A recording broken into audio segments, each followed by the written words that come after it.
পাটোয়ারি একটু গরম বক্তব্য দেয় মাঝে মাঝে, অনেকের কষ্ট হয়। সে নরম সুরে বলেছে, আমি আর গরম বক্তব্য দিব না, কোনো বক্তব্যই দিব না, শুধু আলিফের চোখটা ফিরিয়ে দেন মাননীয় প্রধানমন্ত্রী। পারবেন? চোখটা ফিরিয়ে দিতে পারবেন? পারবেন না। নিরীহ একটা ছেলে, সে কি হাতে অস্ত্র নিয়ে কাউকে মারতে এসেছিল? তার নেতৃবৃন্দকে আঘাত করা হচ্ছে, আক্রমণ করা হয়েছে। তার আবেগ এবং দায়িত্ববোধের জায়গা থেকে তাদেরকে প্রোটেক্ট করার জন্য সে এগিয়ে এসেছিল খালি হাতে। তাকে শেষ করে দিলেন কেন? এই নির্বাচন হওয়ার পরে দুঃখজনক, বর্তমান সরকারি দলের হাতে আমার 4 জন সহকর্মীকে জীবন দিতে হয়েছে। কেন এটা শুনতে হবে? কেন এটা দেখতে হবে? জায়গায় জায়গায় হামলা শুরু হয়েছে, মামলা শুরু হয়েছে। আশ্চর্য।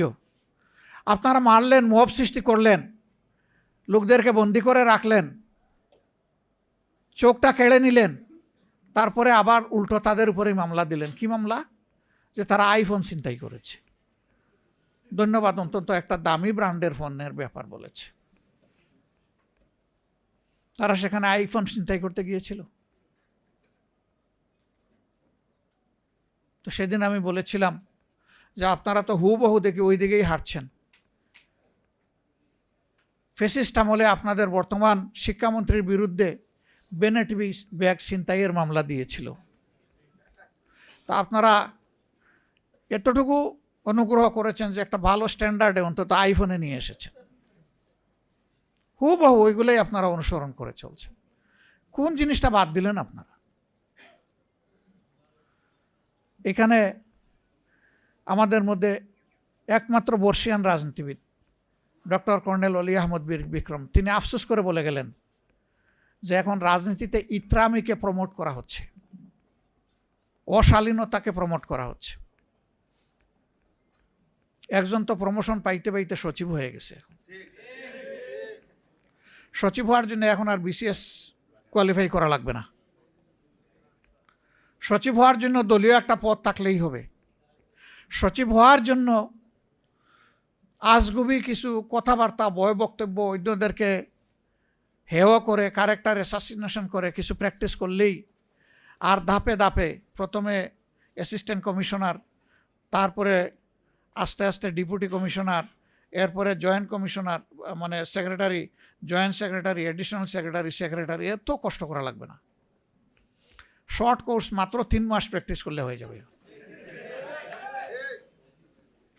মনে রাখবেন, দুধ কলা দিয়ে যদি কাল সাপ পুষেন, একদিন সেই সাপের সুবলে আপনার জীবনও যেতে পারে। মনে রাখবেন, এরা কারো নয়। এরকম আচরণ যারা করে, যেই করুক, আমি কারো পার্টিকুলার নাম নিতে চাচ্ছি না, এরা আসলে মতলববাজ, এরা তাদের নিজের, এবং এরা সমাজকে ডুবায়, নিজেও ডুবে। আগের সরকারের একজন মন্ত্রী ছিলেন, তিনি কিছু বললেই মানুষ তার নামে বলতো, হাসাও কি জানি একটা বলতো। তা আপনারা তার রিপ্লেসমেন্ট দিচ্ছেন, সেইটা করছেন। এই বাংলাদেশ তো এটা দেখার জন্য এত রক্ত দেয়নি 24-এ।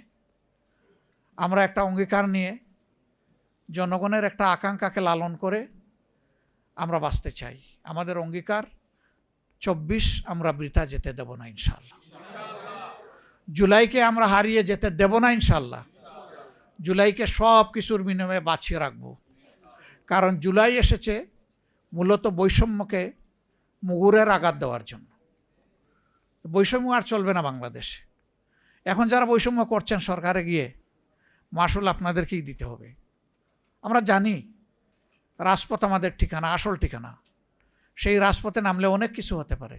হ্যাঁ, হতে পারে, ফাঁসির তক্তায় দাঁড়ানো লাগতে পারে। নাসিরুদ্দিন পাটোয়ারি বলেছে, হয় জেলে আর না হয় কবরে। আমি বলবো না, আগের সরকারও আরেকটা জায়গা তৈরি করেছিল, সেটা আয়নাগরে। এরকম যত ঘর হোক, সকল ঘরকে ইনশাআল্লাহ আমরা কোনো পাত্তাই দেব না। আমরা অঙ্গীকারবদ্ধ, গণভোটের রায় বাস্তবায়ন হবে ইনশাআল্লাহ, বাংলাদেশে হবে। 96 সাল নিয়ে জামাতকে খুঁটা দেওয়া হয়, জামাতটা কি আওয়ামী লীগের সাথে জোট করেছে। তো সেই দিন জোটের একটা জবাব দিয়েছিলাম পার্লামেন্টের ভিতরে। আর বলেছি আগামীতে আল্লাহ তৌফিক দিলে বলবো। আজকে একটু বলি। 91 সালে পার্লামেন্ট গঠন হয়েছিল কিভাবে আপনারা জানেন? সরকার কিভাবে গঠন হয়েছিল? আমাদের সমর্থনের কারণে বিএনপি সেদিন সরকার গঠন করতে সক্ষম হয়েছিল। আমরা কোনো শর্ত দেই নাই যে আমাদেরকে 1-2 মন্ত্রী দেন, 5-7টা মহিলা এমপি দেন, এই ডিপার্টমেন্টের চেয়ারম্যান দেন, অমুক জায়গার ডিজি দেন, কোনো কিছু আমরা বলি নাই।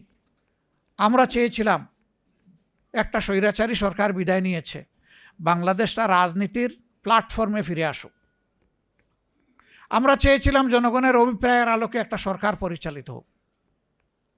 সরকার যখন গঠন হলো 94 সালে, অধ্যাপক গোলাম আজম সাহেব তৎকালীন ভারপ্রাপ্ত আমির জনাব আব্বাস আলী খানের নেতৃত্বে 4 জন তার ঘনিষ্ঠ দায়িত্বশীলকে পাঠালেন তৎকালীন প্রধানমন্ত্রীর কাছে। মাননীয় প্রধানমন্ত্রী, দলীয় সরকারের অধীনে নির্বাচন যখন বাংলাদেশে হয়েছে, প্রমাণ হয়েছে যে মানুষ স্বস্তিতে ভোট দিতে পারে না, মানুষের ভোটের কোনো প্রয়োজন হয় না, রেজাল্ট আগে থেকেই তৈরি থাকে, শুধু প্রকাশের অপেক্ষায় থাকে। যদি এই ধরনের একটা নন পলিটিক্যাল অরাজনৈতিক সরকারের অধীনে এবারকার নির্বাচনও না হতো, আপনি সরকার গঠন করতে পারতেন না। এটা প্রমাণ হয়েছে যে জনগণের ভোটের রায়ের প্রতিফলন পাওয়া গেছে।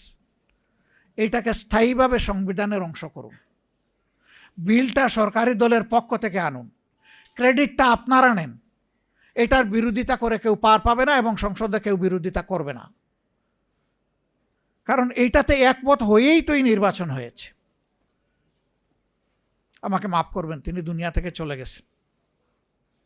তিনি সেদিন বলেছিলেন, খান সাহেব আপনি আমার পিতৃতুল্য, অন্য কিছু থাকলে বলেন।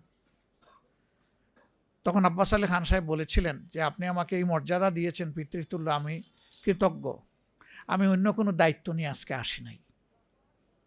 তবে যেহেতু আপনি একটা মর্যাদা দিয়েছেন, সেই অভিজ্ঞতার জায়গা থেকে এতটুকু বলতে পারি, এই দাবিটা একদিন বাংলাদেশে বাস্তবায়িত হবে। খাঁটি ও দানাদার ঘি খুঁজছেন? ঐতিহ্যবাহী পাবনার দানাদার ঘি পাচ্ছেন আন্নুর প্রোডাক্টস ফেসবুক পেজে। আপনাদের ভরসা জায়গা হতে আমরা কাজ করছি সরাসরি পাবনার তৃণমূল পর্যায়ে। আমাদের ঘি 100% ন্যাচারাল এবং বিএসটিআই অনুমোদিত। আমরা বিশ্বাস করি গুণগত মানে এই ঘি যেমন দানাদার তেমনই এর সুঘ্রাণ আপনার ঘর জুড়ে ছড়িয়ে পড়বে। আমরা আপনাকে দিচ্ছি প্রিমিয়াম প্যাকেজিং এবং দ্রুত ডেলিভারির নিশ্চয়তা। নিজের ও পরিবারের স্বাস্থ্যের কথা চিন্তা করে বেছে নিন পাবনার আসল দানাদার ঘি।